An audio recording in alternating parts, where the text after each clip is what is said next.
हाय दोस्तों, कैसे आप सब। उम्मीद करते हैं कि आप सब कोई अच्छे होंगे। आज हम शुरू करने जा रहे हैं ट्रेड थ्योरी, जिसका चैप्टर होगा फर्स्ट चैप्टर जो है वो दोनों ट्रेड के लिए, इलेक्ट्रिशियन और फिटर दोनों ट्रेड के लिए कॉमन है, जो आप सभी को एक साथ ही ये सारे टॉपिक्स पढ़ने हैं। तो ये दोनों टॉपिक आपको काम देगा, ठीक है। तो ट्रेड थ्योरी चैप्टर फर्स्ट में बेसिकली जो हम 5-6 टॉपिक है उसको कवर करेंगे। पहला जो टॉपिक है कि ट्रेड का परिचय, इलेक्ट्रिशियन क्या होता है, फिटर क्या होता है। दूसरा जो टॉपिक है सेफ्टी फर्स्ट। हम जानते हैं कि कहीं भी काम करने से पहले सबसे पहले किसी चीज़ के बारे में जो जानकारी होना चाहिए वो है सेफ्टी के बारे में हमें पता होना चाहिए। तो सेफ्टी के बारे में हम लोग जानेंगे कि स्वयं की सुरक्षा कैसे करें, काम करते समय स्वयं की सुरक्षा कैसे करें, काम करते समय हम औजारों की सुरक्षा कैसे करें, काम करते समय हम कार्यशाला की सुरक्षा कैसे करें। ये 3 विशेष टॉपिक है। तीसरा जो टॉपिक है वो ये है कि अगर इन द सेंस कि अगर कहीं एक्सीडेंट हो जाता है तो उस एक्सीडेंट के दौरान हमें सबसे पहले चीज़ क्या करना चाहिए उसके बारे में जानेंगे, ठीक है। कुछ साइंस है, साइन यानी कि कुछ आपको चित्र बना के दे दिया जाता है जिसके बारे में पता होता है कि हाँ ये क्या है क्या नहीं है, तो वो होगा। फर्स्ट एड के बारे में पढ़ना होगा हमें, और उसके साथ साथ हमें पढ़ना होगा जो कुछ रूल्स रेगुलेशंस इंडिया गवर्नमेंट के द्वारा बनाया गया है कारीगरों के लिए, कामगारों के लिए, उसके बारे में भी हमें इस चैप्टर में जानना है। तो ये बहुत ही उपयोगी चैप्टर है जो दोनों ट्रेड के लिए एक साथ ही काम आता है। तो मैं उम्मीद करता हूँ कि मैं इन 4-5 टॉपिक को पूरे चैप्टर में एक साथ कवर कर सकूँ। तो प्लीज़ आप लोग ध्यान रखिएगा, ध्यान से सुनिएगा जो भी मैं बताऊँ, और सीखने की कोशिश कीजिएगा, ठीक है। मैं लास्ट में कुछ ऑब्जेक्टिव क्वेश्चंस भी यहाँ पे डिस्क्राइब करूँगा। लगभग 10 ऑब्जेक्टिव क्वेश्चन होंगे, तो आप लोग लास्ट तक रहिएगा, तो वीडियो में अंत तक बने रहिएगा। और हम लोग लास्ट में जो ऑब्जेक्टिव तक करेंगे उसको भी ध्यान से देखिएगा, सीधे कुछ कीजिए जो कि आपके एग्जाम में आएगा। अच्छा लगेगा तो लाइक कीजिएगा, कुछ इसमें अगर कमी नजर आए तो कमेंट करके भी बताइएगा, या फिर कुछ डाउट हो तो भी कमेंट करके बताइएगा। वो हम नेक्स्ट वीडियो में सॉल्यूशन करने की कोशिश करेंगे उस डाउट का, और ये अपने दोस्तों के साथ शेयर भी कर दीजिएगा। तो चलिए पहले बात करते हैं ट्रेड परिचय के बारे में। फिटर क्या है और इलेक्ट्रिशियन क्या है। फिटर, जैसे कि हम नाम से ही जानते हैं कि किसी भी चीज़ को फिट करना। हालांकि यहाँ पे हमारा काम मशीनों को फिट करना है, इसलिए हम लोग ये कहेंगे कि मशीन को फिट करने वाला फिटर कहलाता है। इलेक्ट्रिशियन वह जो इलेक्ट्रिक के कामों को करता है उसको इलेक्ट्रिशियन कहते हैं, ठीक है। तो यह दोनों ट्रेड परिचय हो गया। अब बात करते हैं कि फिटर का कहाँ उपयोग है। फिटर का बहुत सारा फील्ड है, ठीक है। कहीं भी, जैसे कि आपका हवाई जहाज इंडस्ट्री हो, ठीक है, रेलवे इंडस्ट्री हो, या फिर स्टील इंडस्ट्री हो, या फिर ऑटोमोटिव इंडस्ट्री हो, या फिर शुगर फैक्ट्री हो, ठीक है। कहीं भी आप चले जाओ तो आपको वहाँ पे फिटर और वेल्डर की आवश्यकता पड़ती है, तो वहाँ पे उनका उपयोग होता है। इलेक्ट्रिशियन सेम चीज़ है, किसी भी इंडस्ट्री का बेस कोर है इलेक्ट्रिशियन। हमें जहाँ भी इलेक्ट्रिकल सप्लाई करना है वहाँ पे इलेक्ट्रिशियन की जरूरत पड़ेगा ही पड़ेगा। तो ये बेसिकली उनका उपयोग है। अब हम लोग बात करते हैं सुरक्षा के बारे में, फर्स्ट एड के बारे में। तो फर्स्ट एड सुरक्षा क्या है, जैसे हम काम करने जा रहे हैं तो वहाँ पे हमें बहुत सारी चीज़ों की सावधानियाँ बरतना पड़ता है। जैसे कि हम कहीं जिस वर्कशॉप पे काम कर रहे हैं, जहाँ पे काम होता है वहाँ, ठीक है, वहाँ अगर काम कर रहे हैं तो हमें देखना है कि हमारा खिड़की खुला हुआ है कि नहीं है, हमारा फर्श साफ है कि नहीं है। अब सोचिए, मान लीजिए कि हम वेल्डिंग कर रहे हैं और वहाँ पे हम जानते हैं कि वेल्डिंग में गैस निकलता है जो कि काफ़ी जहरीला होता है, ठीक है। वो जहरीला गैस अगर खिड़की खुला हुआ ना हो और बंद कमरे में हम वेल्डिंग करें तो क्या होगा, धीरे धीरे उस पूरे कमरे में गैस भर जाएगा। उस स्थिति में क्या होगा, जो कि वेल्डर होगा वह बेहोश हो जाएगा या फिर उसकी जान जाने की भी संभावना होगी। इसलिए अगर हम कहीं भी काम कर रहे हैं तो हम देखेंगे कि हमारा जो वर्कशॉप है वह हवादार होना चाहिए, उसकी खिड़कियाँ खुली होनी चाहिए, उसके अंदर से गैस एग्जस्ट करने के लिए जो गैस एग्जस्टर लगाया जाता है वो लगा हुआ होना चाहिए, ठीक है। तो उस पर भी ध्यान देंगे, ठीक है।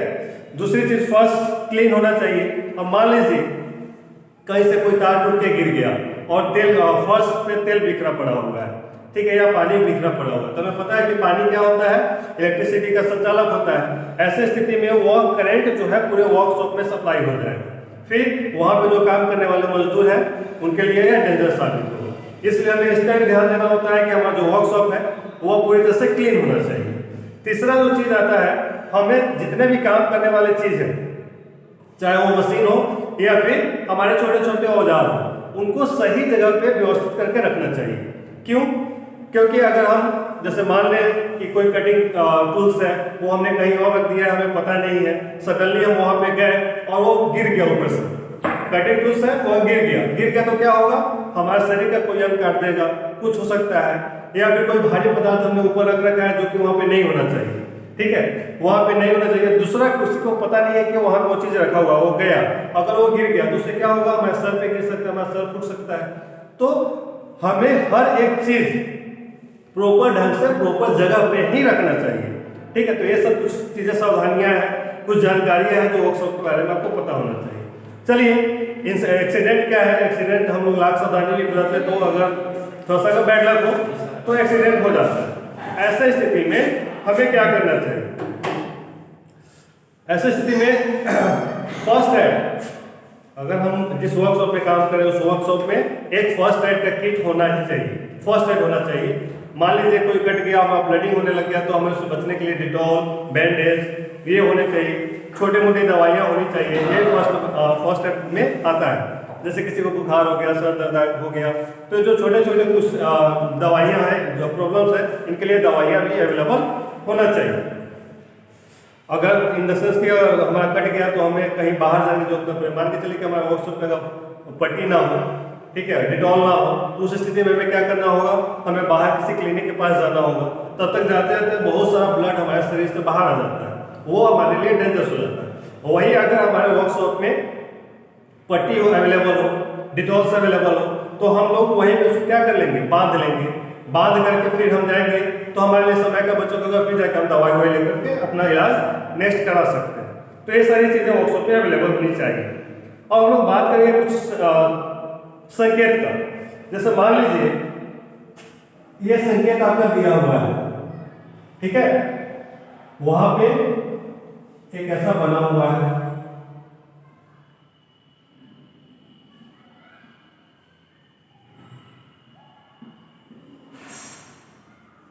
और ये ऐसे काटा हुआ है, तो ये किस चीज का संकेत है? यह संकेत है कि वहां पे आपको आग का प्रयोग नहीं करना है। उस जगह पे, जिस जगह पे लगा हुआ है, वहां पे आपको आग का प्रयोग नहीं करना है। मान लीजिए कि यह एक फिगर बना हुआ है जहां पे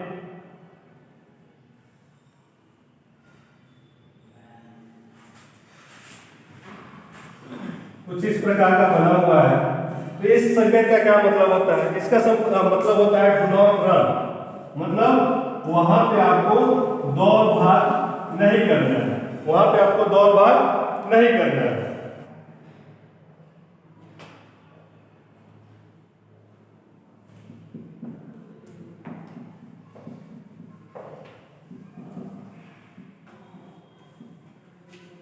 यह भी होता है। तो इस तरह से कुछ साइंस दिए गए रहते हैं जिनके बारे में हमें पता होना चाहिए। अब बात आता है कि हम जो भी काम कर रहे हैं वो सेफ्टी फीचर लेकर के ही काम करना चाहिए। जैसे कि अगर वेल्डर है तो आपको फेस के ऊपर फेस मास्क होना चाहिए, एप्रॉन होना चाहिए, दस्ताने होने चाहिए हाथ में, पैर में शूज होने चाहिए। ये सारी चीज़ें पहनकर ही आप वेल्डिंग करें। आप वर्कशॉप पे जाते हैं तो बड़े बड़े बाल नहीं होने चाहिए, इन सब चीज़ों पे आपको ध्यान रखना पड़ता है, ठीक है। तो ये सब चीज़ें नहीं करनी चाहिए। तो कुछ साइंस है जो मैंने बता दिए, क्या क्या आपको पहन के जाना चाहिए वर्कशॉप में, ये हमने बता दिया, ठीक है। क्या नहीं करना चाहिए हमें वर्कशॉप के अंदर, जैसे दौड़ भाग नहीं करना चाहिए, किसी भी चीज़ को सही जगह पे ही रखना चाहिए, ये सब चीज़ हमने बता दिया आपको। अगर इन द सेंस एक्सीडेंट हो जाता है तो क्या करना चाहिए? अभी एक्सीडेंट हो जाता है तो हमें फर्स्ट एड के लिए जाना चाहिए, फर्स्ट एड किट होना चाहिए, ये मैंने बता दिया आपको। अच्छा, वर्कशॉप के अंदर फायर एक्सटिंग्विशर का होना बहुत जरूरी है। अगर सडनली आग लग जाए वर्कशॉप में, तो मान के चलिए कि हम अगर कॉल करें 100 पर, तो जो हमारा व्हीकल है वो आने में समय लग जाता है, तो हम लोग प्राइमरी जो आग होता है उस आग को जल्दी से जल्दी कंट्रोल करने के लिए हमारे वर्कशॉप में फायर एक्सटिंग्विशर का होना जरूरी है, वो इजीली हम लोग कंट्रोल कर सकते हैं। अच्छा, फायर एक्सटिंग्विशर का इस्तेमाल कैसे करते हैं वो भी जानकारी हमें होनी चाहिए। वो अलग अलग प्रकार का होता है, क्योंकि हमें पता है कि आग जो है वो टोटल 4 तरह का होता है, type A, type B, type C और टाइप डी। टाइप ए वह आग है जो लकड़ियों में लगता है, टाइप बी वह आग है जो केमिकल के द्वारा लगता है, टाइप सी वह आग है जो इलेक्ट्रिकल के द्वारा लगता है, टाइप डी वह आग है जो कि ऑयल के वजह से लगता है। ये 4 अलग अलग प्रकार की आगे होती है, ठीक है। तो हर आग के लिए अलग अलग प्रकार के फायर एक्सटिंग्विशर का इस्तेमाल किया जाता है। ये नहीं कि ऐसे मान के चलिए कि अगर आग लगा हो इलेक्ट्रिसिटी से, आपने पानी डाल दिया, फिर क्या होगा, पानी में वो इलेक्ट्रिसिटी सप्लाई हो जाएगा और जो फेंक रहा है उसके हाथ में करंट लग जाएगा। इसलिए वहां पे हमें किस प्रकार का फायर एक्सटिंग्विशर का इस्तेमाल करना चाहिए, वहां पे करना चाहिए टाइप सी का, ठीक है। तो अलग अलग प्रकार के आग के लिए अलग अलग फायर एक्सटिंग्विशर भी होता है, जिसकी जानकारी होना हमें जरूरी है।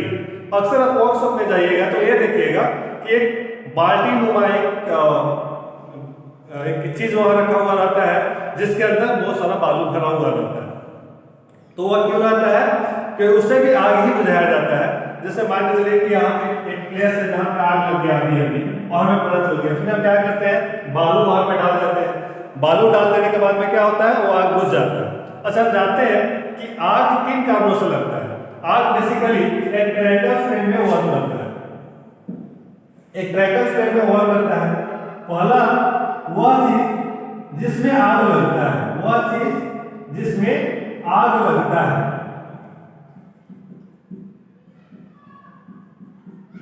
दूसरा वह चीज जिससे आग लगता है, जिससे आग लगता है, तीसरा हवा। हवा हम जानते हैं कि हम आग का होने के लिए हवा का होना बहुत जरूरी है। बिना ऑक्सीजन के मौजूदगी के आग कहीं भी नहीं लग सकता है।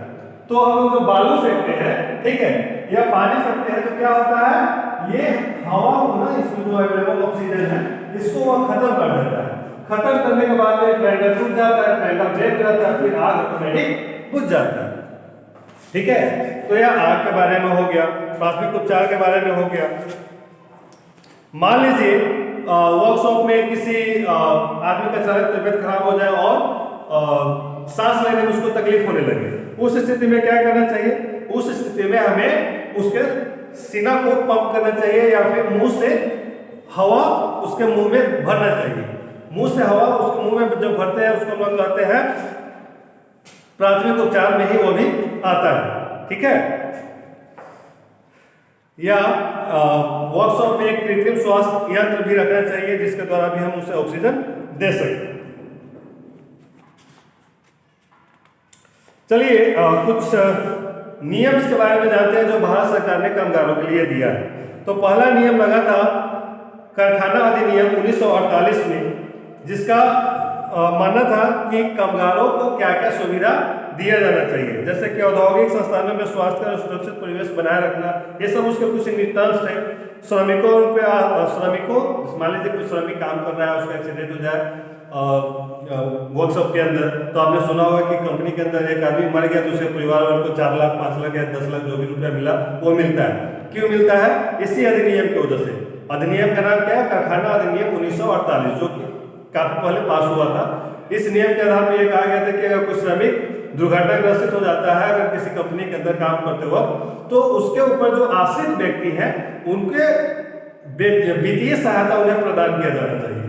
क्योंकि मान लीजिए जो कमाने वाला था वही चला गया तो फिर उनका घर कैसे चलेगा, तो उनके घर को वित्तीय सुरक्षा प्रदान करने के लिए नियम बनाया गया था।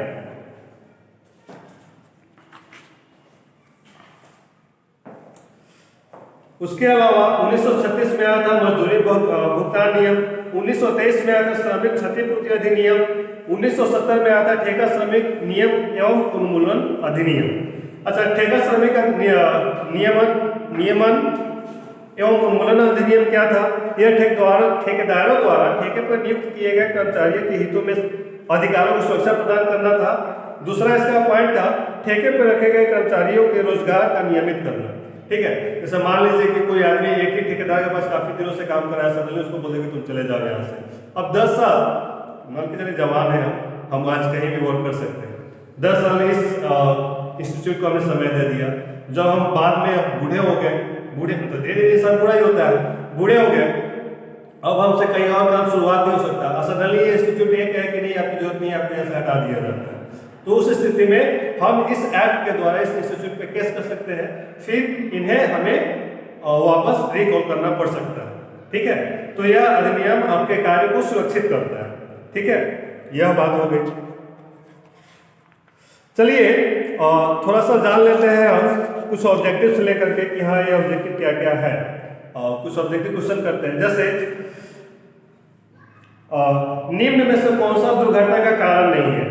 4 ऑप्शन है, कार्य में रुचि ना होना, दूसरा अधिक फुर्तीला होना, तीसरा अधिक उपयुक्त होना, या चौथा अनुशासनहीन होना।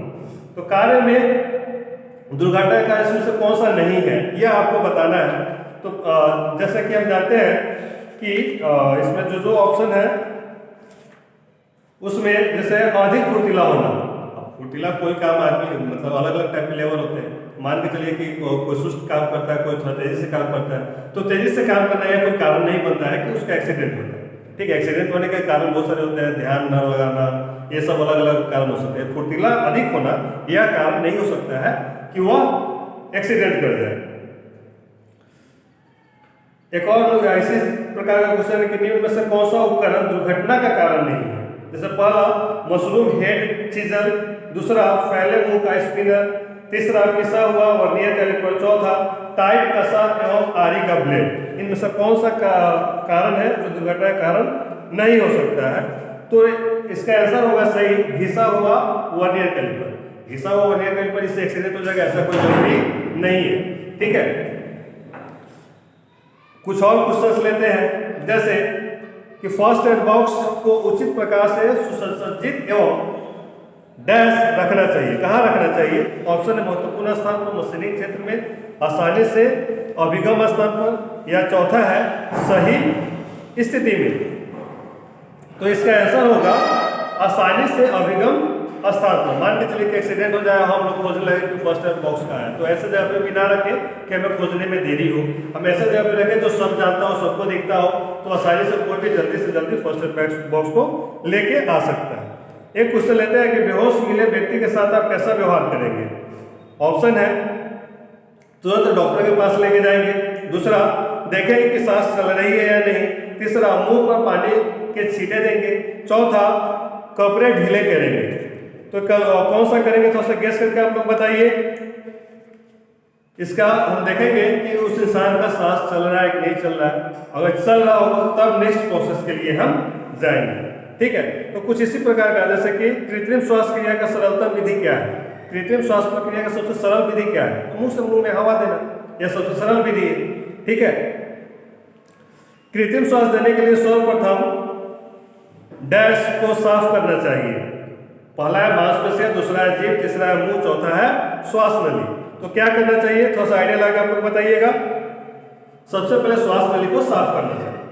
ठीक है, पता चले कि उसको कोई प्रॉब्लम हो तो आपको प्रॉब्लम हो जाए। ठीक है, व्यक्तिगत सुरक्षा उपकरणों में निम्न में से कौन सी वस्तुएं सम्मिलित है। पहला है काला चश्मा, दूसरा है कपड़े, तीसरा है हेलमेट, या चौथा है सभी। ये सारे के सारे व्यक्तिगत सुरक्षा से ही है, इसलिए ऑप्शन होगा ये सभी। ठीक है, थैंक यू। आज का क्लास खत्म करते हैं।